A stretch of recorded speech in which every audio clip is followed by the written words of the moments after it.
Salut à tous, bienvenue dans un nouvel épisode d'Allo Fiston. Aujourd'hui, je suis avec Emeline. De quoi on parle aujourd'hui ? Aujourd'hui, on parle de landing page ou de page de capture en français. Page de destination. Bref, capture. retenez le mot landing page parce qu'on va le prononcer beaucoup. Voilà.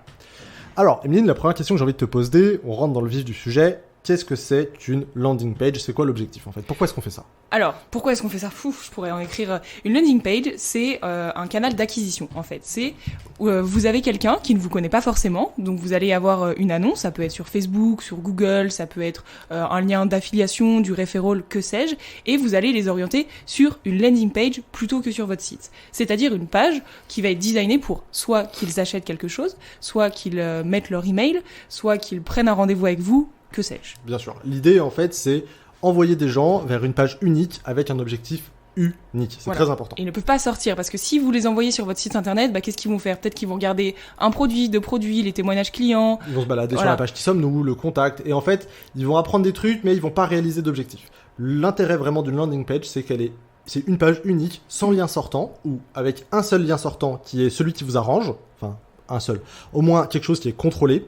Et le but, c'est que cette personne arrive et elle ne puisse pas sortir. La seule manière pour elle, c'est soit elle réalise l'objectif que vous avez demandé, soit elle s'en va parce que pas intéressée. Voilà. Et vous allez vraiment pouvoir créer un parcours où elle va être guidée vers l'objectif que vous voulez réaliser. Alors tu as dit quelque chose de très vrai tout à l'heure, c'est que ce n'est pas un site internet. Si vous avez déjà un site internet, c'est super. Vous pouvez tout à fait avoir en plus de cela une landing page à côté qui fonctionne en parallèle, il n'y a aucun souci à ça. Mais ne vous dites pas, mon site internet va faire office de landing page.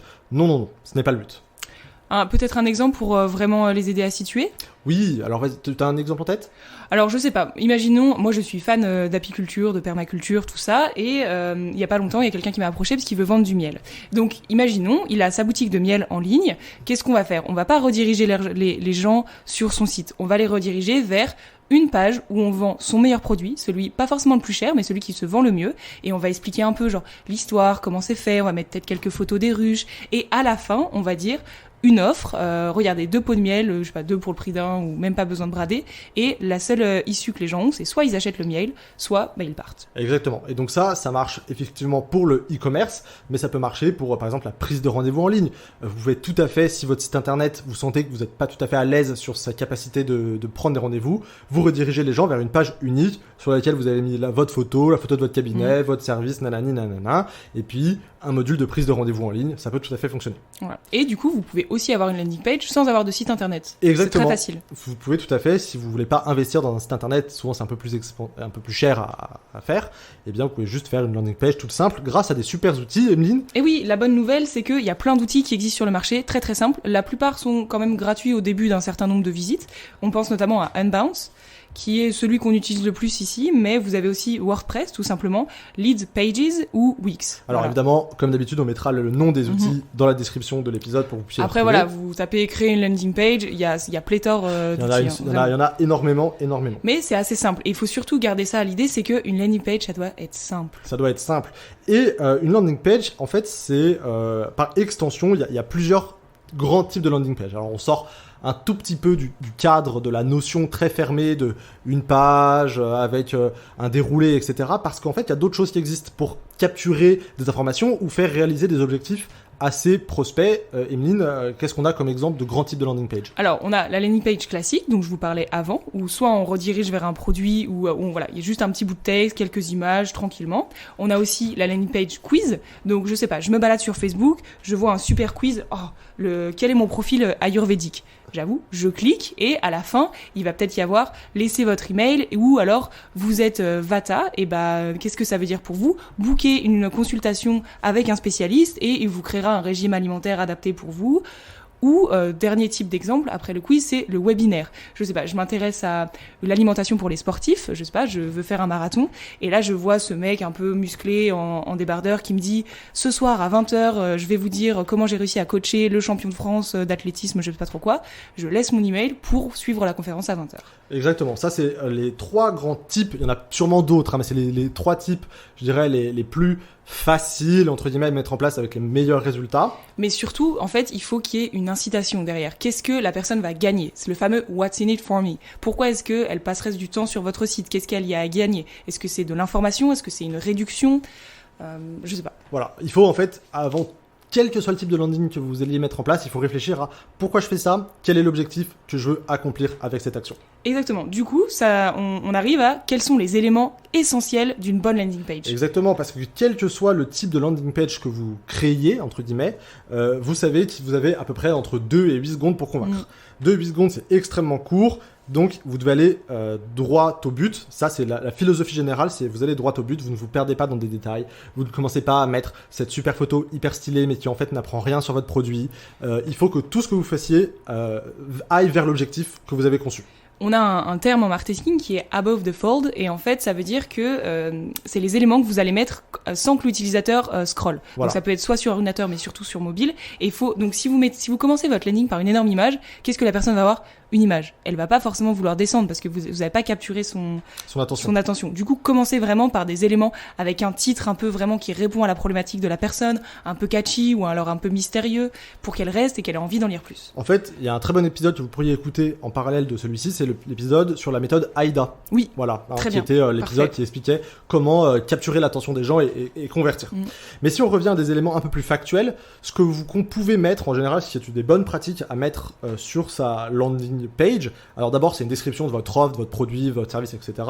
Un call to action, donc un appel à l'action. En général, ça prend la forme d'un bouton visible qui permet de dire très clairement, pour réaliser mon objectif, vous devez cliquer ici. Ne partez jamais du principe que les utilisateurs vont deviner. Vous expliquez tout comme s'ils avaient 5 ans, c'est obligatoire. Si vous voulez capturer des données, vous mettez un champ de capture de données, que ce soit un prénom, un numéro de téléphone, une email, une adresse, etc. Vous pouvez mettre une preuve sociale, des avis Facebook, des commentaires Trustpilot, etc. Ou alors 150 personnes aiment cette page, ou j'ai déjà testé. Mais ça rassure, c'est très important. La preuve sociale, nous on l'a fait, et on a vu que sur certaines landing pages, on avait un uplift, comment on dit, un taux d'amélioration. Un taux d'amélioration de plus de 50%, c'est énorme. Mais rappelez-vous, la dernière fois que vous allez aller sur un site, ça avait l'air un peu bizarre, et ça rassure d'avoir des gens, ils l'ont fait avant moi, c'est bon. Ça, c'est d'autant plus important que la landing page, de par sa nature, elle n'est pas hébergée dans l'arborescence d'un site. Oui. Il n'y a pas de branding, on comprend pas trop qui sont les gens derrière. Donc, il faut pouvoir donner des éléments qui rassurent sur cette landing page. D'autres éléments, peut-être, Emeline, que on met sur les landings qui sont des bonnes choses à faire. Alors, on en a déjà parlé, il faut proposer quelque chose en échange, ça c'est très très bien. Surtout pas de police d'écriture trop petite, vraiment, ça c'est un vrai problème qu'on a.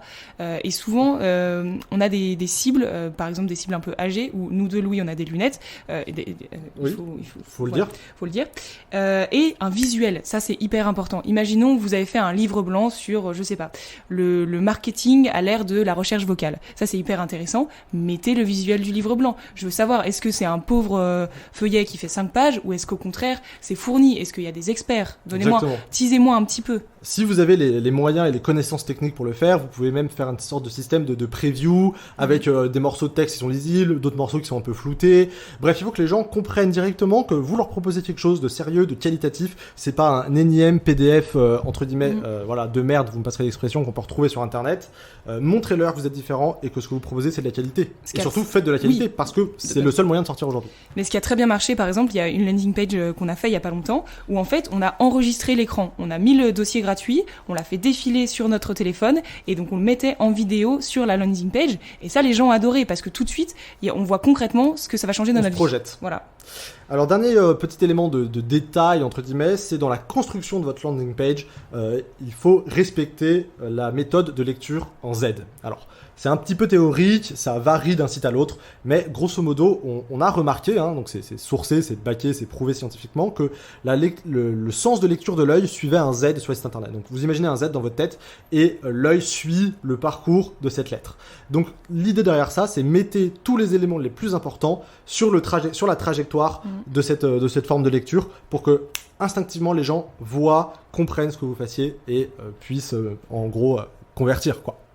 Donc tout simplement, vous pouvez commencer par votre grand titre en haut, peut-être après mettre le visuel, ce qui va se passer, et en bas du Z, vous pouvez mettre votre call to action, le fameux bouton. Alors, on va faire un petit disclaimer pour les puristes marketing. On sait que cette méthode ne s'applique pas tout le temps, parfois il y a des lectures en F, en E, bref, ce n'est pas le sujet. L'idée, c'est mettez les éléments importants là où ils sont visibles. Ah oui, et alors on a dit que tout devait être important et visible. Nous, on a aussi vu des landing pages où il y a beaucoup trop de couleurs, où ça flash, où il y a des pop-up, mais non. Restez simple, épuré, 3 couleurs maximum. C'est comme pour la tenue vestimentaire, pas plus de 3 couleurs. Exactement. Et dernier point très très crucial qui souvent est oublié. Oui. Parce que c'est pénible en fait, on va pas se mentir, mais c'est le mobile. Mobile first, donc le mobile en premier. On va rabâcher une évidence, on va enfoncer une porte ouverte, mais 80% du trafic mobile est sur... 80% du trafic internet est sur mobile, j'en perds mon latin. Voilà.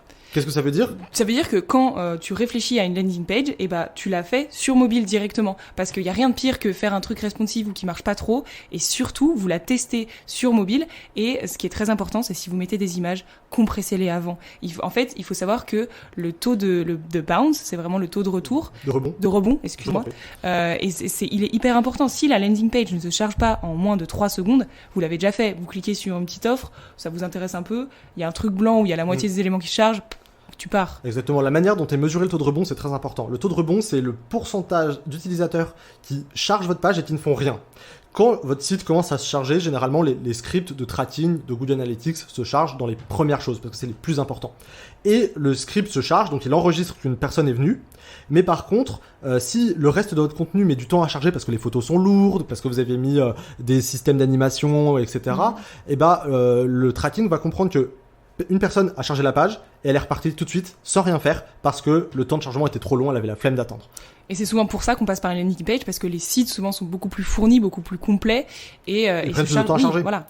Et pour la création en fait des systèmes de landing page sur mobile, ne faites pas ce que nous on a fait pendant très longtemps, c'est-à-dire que d'abord je me mets sur mon constructeur en version ordinateur, je fais un truc super chiadé, super quali sur la version ordinateur, et quand je clique sur le bouton responsive faire la version mobile, là c'est sur froide, parce qu'en fait j'ai fait un système à 2 colonnes, à 3 colonnes, etc. De manière générale, petit conseil, quand vous faites du responsive, ne faites jamais de système en 2 colonnes sur desktop, parce que quand vous passez en mobile, c'est un enfer.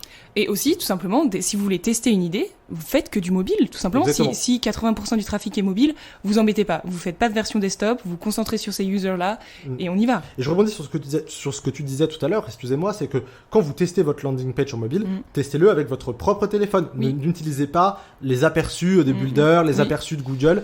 Souvent, c'est très loin de la réalité. Et point numéro 2, testez-le sur des formats de téléphone très différents. Par exemple, toi, Emeline, tu as un téléphone qui est un peu plus ancien, avec un écran un peu plus petit. No offense, bien sûr, hein, mais c'est ultra pratique pour tester, parce qu'en fait, tout le monde n'a pas un iPhone X avec une super diagonale 5,8 pouces, je sais pas quoi, machin. Voilà. Et ça, c'est important que votre site s'affiche bien partout. Et dernier point, vous pouvez aussi utiliser un petit outil qui s'appelle Google Page Speed, qui vous donne en fait tous les problèmes dans votre page. Pourquoi elle se charge pas bien ? Parce que là, il y a une monstre image qui prend énormément de temps, ou parce que là, il y a votre bouton, votre script, je ne sais pas, qui est pas passé, et là, ça joue pas du tout. Excellent outil, on mettra aussi dans la description. Voilà. Du coup, j'espère que cet épisode vous a plu. L'idée, c'est faites des landing pages, que vous soyez en B2C, en B2B, que vous veniez de commencer ou non. C'est vraiment, si vous ne le faites pas, ça va vraiment changer la donne. Mais faites-le bien. Faites-le bien. Bon, écoutez, merci beaucoup à tous. Comme d'habitude, si cet épisode vous a plu, on vous invite à vous abonner sur Apple Podcast, Spotify. Merci à tous nos utilisateurs, à tous nos auditeurs sur Deezer. Ça nous fait chaud au cœur de voir que vous êtes si nombreux. Et puis à la semaine prochaine.